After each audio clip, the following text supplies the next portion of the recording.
اشتغل يا عم، ما ابص براحتي يا عم. انا اوريك بصها ازاي.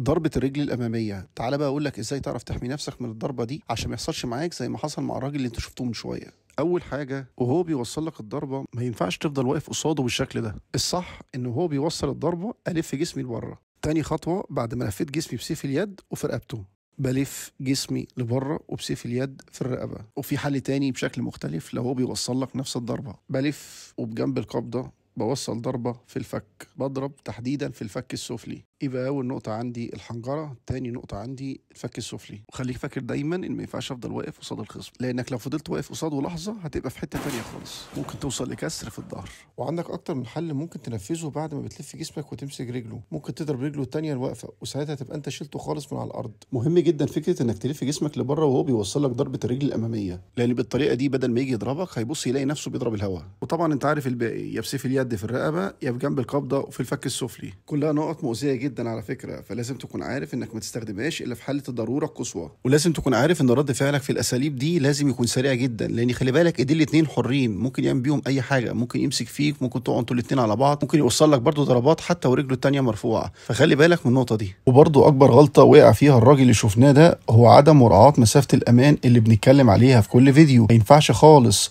اقرب قوي كده من الخصم من غير ما اكون عارف انا هعمل ايه، لانك ممكن تكون ناوي تفاجئه بس يطلع هو اسرع منك وانت اللي تتفاجئ ساعتها مش هو.